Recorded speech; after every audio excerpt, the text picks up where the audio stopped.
Sur notre dernière vidéo, je t'ai présenté notre nouveau système d'intercom Holyland, le Solidcom M1.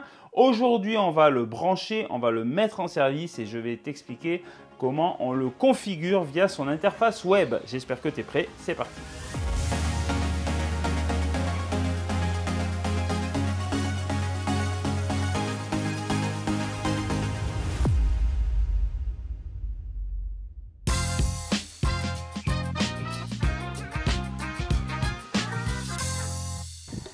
Allez, nous voici à l'extérieur. Je vais te montrer qu'à mettre en place, c'est un véritable jeu d'enfant. Le pied est vendu séparément. Moi, j'ai acheté un pied sur Thomann. Je l'ai payé 70 €. Je te mettrai la référence si tu veux en commentaire. Ici, c'est un pas 3/8. Donc, il suffit de visser la station sur le pied. Tu vois, c'est super simple. Hop, je vais le mettre à l'endroit. Tous les connecteurs sont en dessous. La première chose à faire, c'est de l'alimenter électriquement. Donc pour ça, tu te branches à une prise. Ici, c'est une alimentation PoE. Donc je me branche sur Data Power Out. Hop. De l'autre côté, c'est une prise PoE et je la branche ici sur Power. Alors, j'ai pas le courant dans la régie, il faut que j'aille l'allumer. Voilà, avec le courant, ça ira mieux. Donc ici, le bouton Power, il est juste sur la droite du boîtier. Ici, le boîtier démarre. Et là, déjà, si vous connectez vos casques, ça va directement fonctionner. Vous pouvez fonctionner jusqu'à 8 postes uniquement avec cette base. Ensuite, je vais vous montrer après, mais vous pouvez piloter la base et donner les accès à tous les postes. Alors on peut le faire directement sur la base, mais aussi, on peut aussi le faire en réseau. Pour cela, très simple, sur le boîtier d'alimentation, vous avez une prise data. On se branche et ici, on vient se connecter au réseau de la régie. Donc nous, c'est la prise data qui est ici.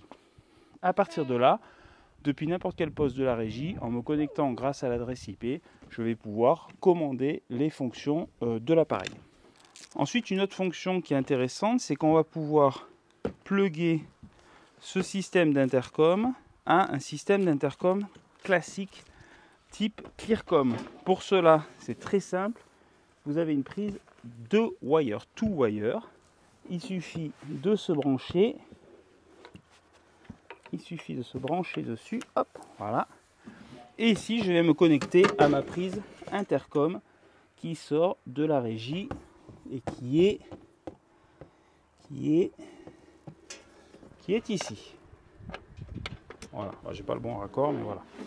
Donc ici, en se connectant simplement sur la prise 2 wire, on se connecte directement au système type Clearcom, c'est-à-dire que vous avez vos 8 bases d'intercommunication, et si vous avez une autre centrale type Clearcom Altair, vous pouvez la connecter et repartir également avec une infinité de postes intercom supplémentaires. Dernière possibilité, je vous le disais, vous pouvez également vous raccorder à une table son. Et donc là, ici, on va utiliser la prise 4 wire qui se trouve ici. Donc c'est une prise RJ45 que l'on vient brancher ici. Et vous avez une entrée, une sortie qu'on peut directement connecter à la table son. Alors là, le câble n'est pas assez long pour la démonstration. Mais si je me plug directement sur une entrée et une sortie de ma table son, je pourrais également faire entrer le son de l'intercom sur la table son et éventuellement l'enregistrer ou le diffuser via des conférences téléphoniques par exemple. Voilà, donc tu vois, c'est ultra simple d'utiliser ce système d'intercom Clearcom. Je t'ai montré du plus simple au plus compliqué en branchant tous les éléments. Et tu vois, ça m'a pris seulement quelques minutes.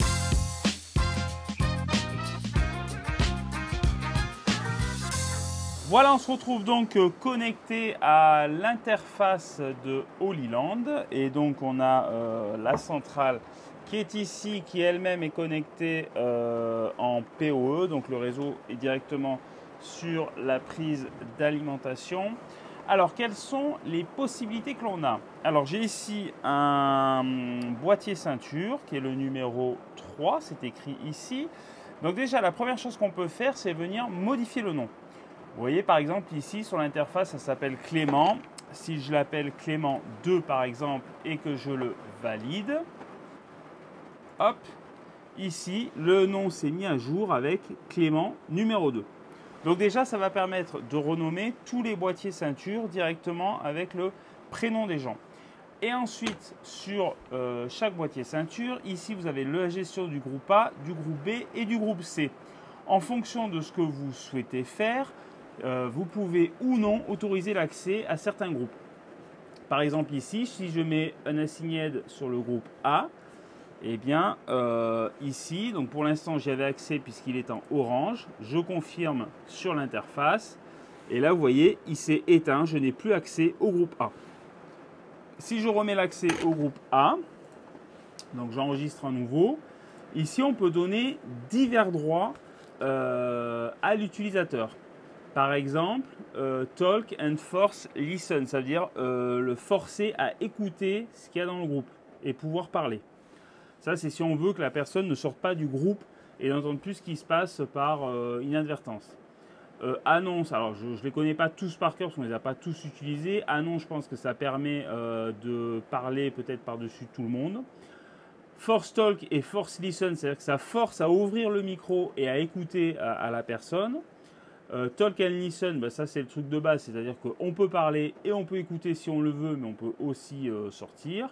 Forcer l'écoute uniquement, juste pouvoir parler sans écouter, juste pouvoir écouter sans parler, et dual talk and listen. Alors ça, je ne connais pas la différence entre lui et lui, mais bon, vous voyez, il y a plusieurs. L'idée, c'est qu'on puisse forcer la personne soit à écouter, soit à parler, soit lui donner la possibilité. Donc il y a pas mal d'options, ça peut être très pratique selon les utilisations que vous en avez. Et donc en fait, ça vous pouvez le faire pour chaque groupe et pour chaque personne. Ici, on voit nos 8 boîtiers, enfin nos 6 boîtiers ceinture, parce que pour l'instant on en a 6. Et donc pour chaque personne, on peut programmer ces options. Et ensuite, ce qu'on peut faire également, peut-être pour aller plus vite ou offrir une autre possibilité, ici vous avez les 3 groupes, vous avez les boîtiers ceinture, et en cliquant ici par exemple, Pierre, je lui enlève l'accès au groupe A, ainsi que PA, ainsi que Clément, ainsi que Richard, puis je le redonne à Pierre, je le redonne à PA, et puis ici j'enregistre, et donc ça vient directement mettre à jour tous les boîtiers ceinture. Donc cette interface, elle est super pratique puisque depuis la régie, selon votre configuration de tournage, ça vous permet un petit peu de donner diverses options et divers accès à votre équipe de tournage. Donc voilà, je voulais vous montrer ça. Vous voyez, c'est assez intuitif, c'est assez facile à prendre en main et ça peut rendre pas mal de services. Chez Rodeo Pro, ça fait plus d'1 an qu'on utilise ce système d'intercom et on en est pleinement satisfait. Parmi les points positifs, on peut noter la clarté du son et ça c'est super important de pouvoir communiquer de manière claire sur un tournage. La durée de la batterie, franchement on n'est jamais embêté sur une journée complète. En plus le système est vendu avec 2 batteries par pack de ceinture, donc vous avez largement de quoi tenir une journée et une soirée entière. La portée qui est suffisante dans la plupart des cas. Alors attention de ne pas caler l'antenne dans un angle ou juste à côté d'une structure de ferraille, mais sinon à part ça, ça marche super bien et la portée est amplement suffisante.